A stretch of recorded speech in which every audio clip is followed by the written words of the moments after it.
శ్రీమాత్రే నమః. నమస్తే అండి. ఎలా ఉన్నారండి? అంతా బాగున్నారా?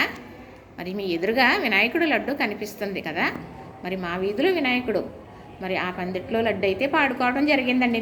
నిన్నైతే వీడియో పెట్టాను కదా, అందరూ చూడండి. చూస్తే కూడా శుభదాయకమే. మరి ఈ లడ్డు పాడుకుంటే మనకేదో ఇలా కలిసి వచ్చేస్తుంది. నేను పాడుకున్నానండి, నాకు ఇది నాకు అది అని మాత్రం చెప్పను, కానీ ఏదో ఒక రూపాయి ఎక్కువ వచ్చి దేవుడి కార్యక్రమం చేయడానికి సహాయపడటం కోసం అనుకోవాలి. శుభం జరుగుతుందని మాత్రం అనుకోవాలి తప్ప జరుగుకోలేదని కూడా ఆశించకూడదు. కానీ ఆ భగవంతుడు అనుగ్రహం ఉన్నదనుకోండి, మనకి ఏదైనా రావాలనుకున్నది వచ్చే తీరుతుంది. మరి నిన్నైతే పాడటం జరిగిందండి.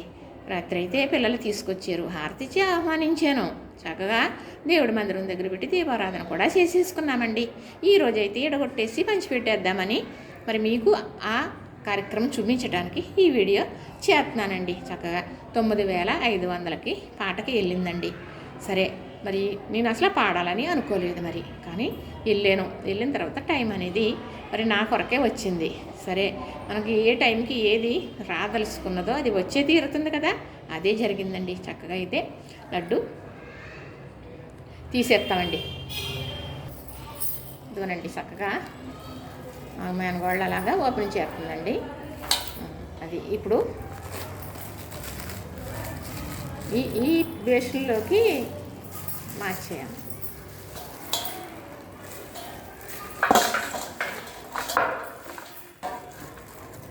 చక్కగా లడ్డు అయితే చాలా బాగుందండి.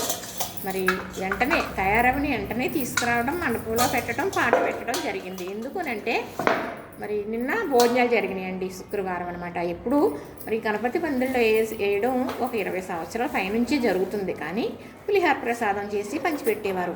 మరి నిన్న తీసిన వీడియోలన్నీ చెప్పడం అయితే జరిగింది. ఆ వీడియో కూడా చూడండి, దీని ఒక్క వివరణంతా మీకు అర్థమవుతుంది. కానీ ఈ సంవత్సరం అయితే భోజనాలు పెట్టారండి, చాలా బాగా పెట్టారు, చాలా బాగా జరిగింది. అలానే లడ్డూ పాట కూడా అందరూ ఉంటారని పెట్టారు. ఎంతమంది ఉన్నప్పటికీ నేను పాడుకుని తెచ్చుకోవడం అయితే జరిగిందండి. ఈరోజు అయితే చక్కగా విడగొట్టేసి చుట్టాలకు పంపించేది. కానీ మరి మా పిల్లలు సాయంకాలం మరి ఇంకా వినాయకుడి నిమగ్నం 21వ తారీఖుని చేస్తారన్నమాట. అప్పటి వరకు పూజలు జరుగుతాయి. రోజు ప్రసాదాలు ఇచ్చి పూజలు చేయించుకుంటారు కదా, ప్రసాదాలు పంచిపెడుతూ ఉంటారు. ఆ ప్రసాదంతో పాటు ఈ ప్రసాదం కూడా పంచిపెట్టించేస్తారన్నమాట. చక్కగా ఇప్పేస్తామండి.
ఇదైతే చుట్టాలకు పంచిపెట్టుకోవడానికి ప్రసాదం రెడీ అయిపోయిందండి. ఇప్పుడైతే మరి గణపతి పందిరిలో ఇచ్చేస్తానండి. ఇచ్చేయడం వల్ల మరి దేవుడి దగ్గరికి వస్తారు కదా, గణపతిని దర్శించుకుంటారు కదా, అందరికీ పెడతారు. అలాగే ప్రసాదం పంచిపెట్టినప్పుడు అందరికీ ప్రసాదంగా పంచిపెడతారు. చక్కగా ఇదైతే బేషన్లో చక్కగా ఇప్పేస్తానండి. ఇప్పేయమ్మ. ప్రసాదం అంటే మనం ఎప్పుడు కూడా ప్రసాదం అనేది మనం ఒక్కళ్ళు పెట్టడానికి వెళ్ళామనుకోండి, 10 మంది చేతుల్లో పెట్టాలి. ఎందుకంటే ప్రసాదం ఒక మహత్యం అంత గొప్పగా ఉంటుందన్నమాట. అది వాళ్ళ నోట్లో వేసుకుందులోకి వాళ్ళకి జరిగే శుభకార్యాలు జరగవచ్చు, వాళ్ళకి ఏదన్నా అనుకోని పనులు కూడా అవ్వచ్చు, లేదా వాళ్ళ మంచి మనసు కావచ్చు, మంచి ఆలోచనలు కూడా రావచ్చు. నేను చెప్పేది కాదండి, ఇది పెద్ద గురువారీలు చెప్పారు, అది విన్నదే మీకు నేను చెబుతున్నాను. ప్రసాదం అనేది ఎంతమందికి పెట్టి కొలిది పెరుగుద్దండి. అది ఒకరికి మంచి జరుగుతుంది కదా మనం ప్రసాదం పెట్టడం వల్ల. అందుకు అందరికీ పెట్టాలి. ప్రసాదం అంటే ఒక్క పొలుకు, చిన్న పొలుకు అంత వేసుకున్నా కూడా మనకి శుభదాయకమే అనమాట. ఎక్కువ ఇంత తింటేననే కాదు, ఎక్కువ ఉందని మనమే తినేయకుండా ఎవరన్నా వచ్చారనుకోండి, ఇదిగోనండి ఇక్కడ మాకు తిరుపతి నుంచి వచ్చాను, ప్రసాదం పంపించారు, ఇదిగోనని మనం పెడతాం కదా, కళ్ళద్దుకు నోట్లు వేసుకుంటారు. అలాగా ఎప్పుడూ ఉన్నదేనండి ఈ సాంప్రదాయం. ప్రసాదానికి చాలా గొప్ప మహత్యం కూడా ఉన్నదండి. మరి మా బాబుకి ఇలాగ లడ్డూ పాడి పంచిపెట్టడం అది అంటే చాలా ఇష్టం. మరి వాడుండే అపార్ట్మెంట్లో మాత్రం చక్కగా ఇలాగ వినాయకుడిని పెట్టుకుంటారు. పెడితే లడ్డు పెడితే ఫస్ట్ తనం పాడుకున్నాడంట. మళ్ళా నేను మొన్న సంవత్సరం కానీ మరి ఈసారి కానీ మరి ఏమైందో తెలియదు. మొన్న సంవత్సరం కూడా మరి పాడుకోవటం జరగలేదు. ఎవరో పాడుకున్నారని చెప్పాడు. అయితే నాకు ఇలా లడ్డు తీసుకొచ్చి ఇచ్చారా పాటకి వెళ్ళకపోయినా మన ఇంటికి వచ్చిందంటే మమ్మీ నేను పాడదాం అనుకున్నాను, అవ్వలేదు, చక్కగా మన ఇంటికి లడ్డు వచ్చేసింది, ఆ డబ్బులు నేను వేసేస్తానని ఆ పిల్లలకి వెంటనే మా బాబు వేసేసాడండి. ఇప్పుడు కూడా ఇలా జరిగిందని చెప్పాను, డబ్బులు అయితే వేసేస్తాను అన్నాడు.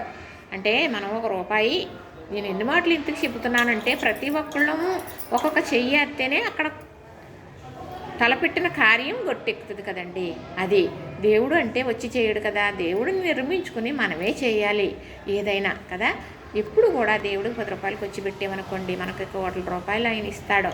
ఆ నమ్మకంతో మనం చెయ్యాలి, చెప్పాలి. ఇదిగోనండి వినాయకుడు లడ్డు ప్రసాదం చక్కగా ఇప్పేసాం.